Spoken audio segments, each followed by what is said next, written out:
In the case of People versus Murray, Dr. Murray is present with his counsel, Mr. Chernoff, Mr. Flanagan, Mr. Gorgian, Mr. Pena. The people by their counsel, Mr. Walgren and Ms. Brazil. All jurors and all alternate jurors are present as well. Good morning, everybody, and good morning to the jurors, ladies and gentlemen. Once again, thank you for your promptness. It's a little chilly out there. I gather the jury room is toasty. We'll keep it toasty. At this point, we're going to resume with the testimony of Dr. White, Mr. Flanagan. Is that correct? Dr. Yes, White, sir. come on up, please, sir.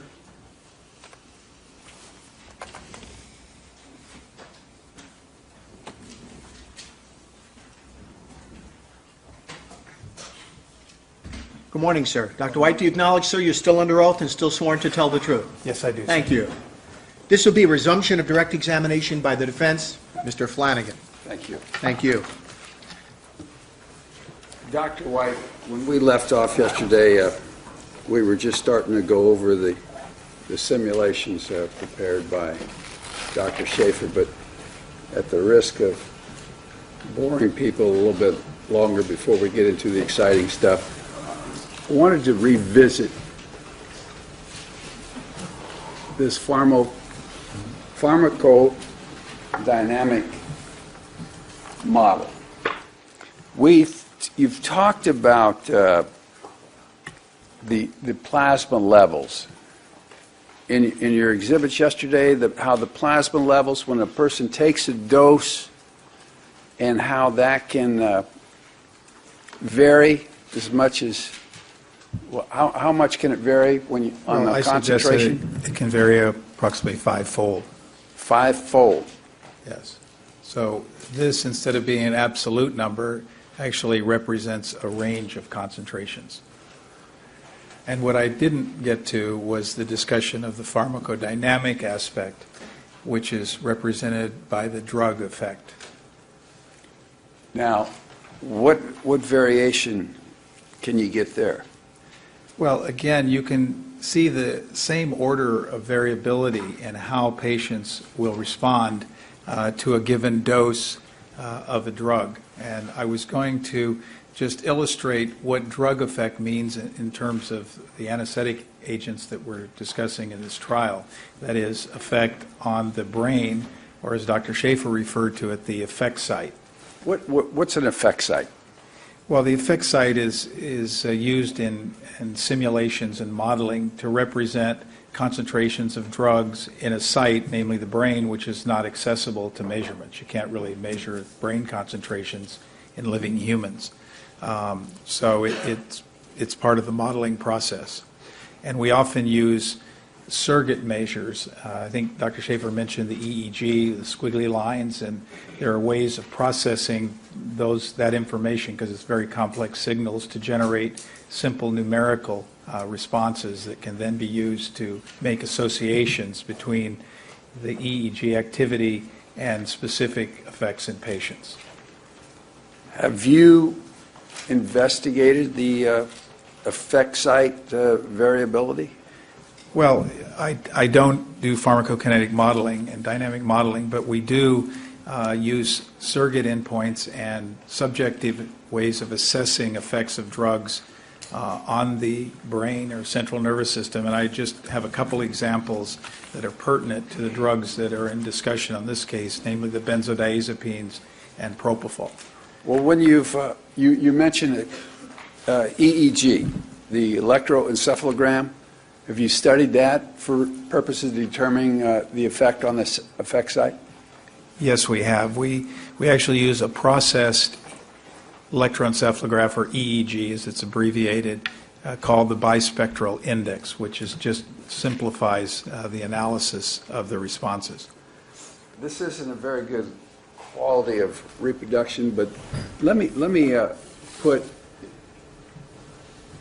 Sorry, it's a Xerox copy. So that we can see the title. Is this a study done by you? Yes, it's done by my group, correct. And what were you looking for in this study? Well, we were looking for the correlation between the electroencephalographic value and an effect that we could assess in patients, namely level or depth of sedation, that is how sleepy they were. And if you turn to, I think it's the first figure, yes. And again, Okay, I apologize for the very poor quality of the Xerox. Could I You can zoom it in. Could I mark this? Would it be X, triple X? I think we're up to Zulu, Zulu, Zulu. Okay, Z's. The jurors agree. Triple Z. Okay, on that study, I'm marking it Z, and on that study, there is a graph. Wow. And it's really, If you can zoom in, I think it'll be okay. Yeah, that's, okay. move it over. Let's just- turn off one other bank of lights if we may, please, Mr. Sale. And what I want to show you is on the y-axis here, the EEG, when it's or analyzed using this bispectral index First of all, model. what's the y-axis The y-axis is the vertical axis, and the x-axis? is the horizontal. Okay, now you're talking about the y-axis. The What is that? y-axis. This is the EEG bispectral index value, which ranges from 0 when a patient has no brainwave activity, that is a patient who's dead, to 100 when a patient is completely awake, would have no drugs present, and be alert like all of you this morning. And what the bottom, the horizontal axis represents is the level of sedation. Dr. Schaefer talked earlier about the OAAS scale. That's the Observer Assessment of Alertness and Sedation scale that's commonly used to assess effects of benzodiazepines and sedative hypnotics on the brain. When you have an OAS score of 5, again, you're totally awake, just like you all sitting here in the jury box. And as you give more drug, in this case midazolam, we gave small doses of midazolam to produce increasing sedation to the point where actually patients here at a score of 1 are unarousable. They appear to be not only sleeping but anesthetized, but they will arouse if you stimulate them vigorously. So as you go to deeper levels of sedation, you can see the average bispectral index or BIS value declines progressively, and then at this point we stopped drug administration, allowed the patients to recover. And similarly, as they went from a very deep level of sedation to minimal or no sedation, their bispectral index scores recovered. The reason I show you this is just to illustrate the type of variability that we deal with among individual patients. The dots represent individual patient values. And you can see here at very deep sedation or anesthesia, some patients had very low BIS values, but others had values that were consistent, if you will, with almost being awake. And the overlap is tremendous. We have patients here who were minimally sedated, but 3 of them here you can see had rather low BIS values. Just an example again of how we need to think about these kind of data when making interpretations. So that line that goes through, there appears to be a line that goes through? That's the mean at each of these levels of sedation. We did a mean, and just to show how it changes. So that line represents the mathematical Average. And that's what they use in modeling. Correct.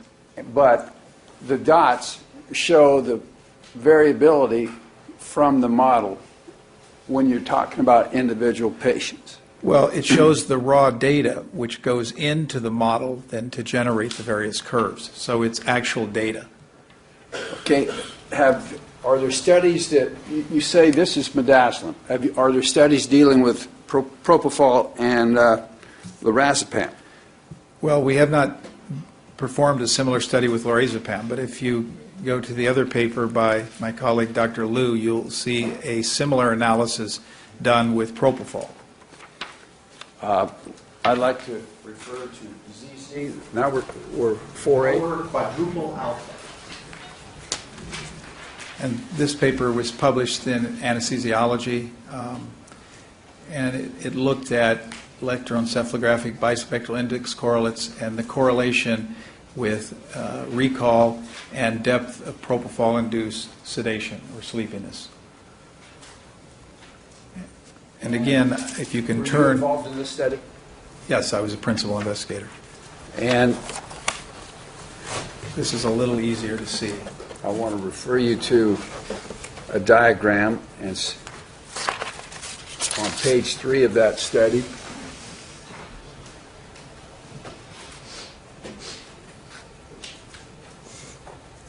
Again, the y-axis here displays the EEG bispectral index values. The scale is sort of compressed from 40 to 100. This is the relevant range for patients who are sedated or in anesthesia. Below 40 is not good because patients would be extremely deeply anesthetized. And again, this same observer assessment scale is used, with 5 being awake to 1 being hypnotized or unconscious. And what you see again is a lot of scatter among individual patients, although the trend is definitely, as patients become sleepier, the bispectral index value falls. But again, one sees that even in patients who were deeply sedated, one patient here actually had a rather high bispectral index value, and at this level of sedation 4, which is what we call minimal sedation, one patient had a fairly low value. So it just to give you a feel for the variability that we're dealing with when using the bispectral index as a measure of a drug effect on the brain. And the relevance of that will come in the subsequent study that I want to discuss. Well, first of all, there's no line there. Is that just raw data without the mathematical model being drawn? Yeah, that's just raw data, individual patients. There's no population averaging or modeling performed at all. So it's raw data. It's basically the same as the last diagram we looked at that had the line, but except the line hasn't been inserted in this one. Correct. Now, you keep using the term bispectral index. Is there a way that you could just briefly explain what that means? Well, it's terminology that was developed for compressing the EEG information into a numerical format that makes it easier for people to interpret and utilize in clinical practice. It's a complex program that's been developed and modified many times so that we don't have to have complex interpretations of multiple squiggly lines while we're caring for patients. And the other study that you were referring to,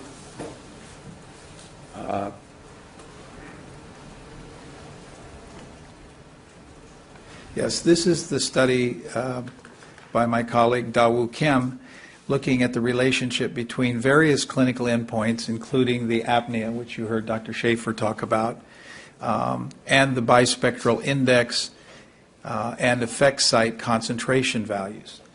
And that's sort of why I wanted to give you that background, because in order to interpret this, I think it's important to have an understanding of what the purpose of analyzing the bispectral index is.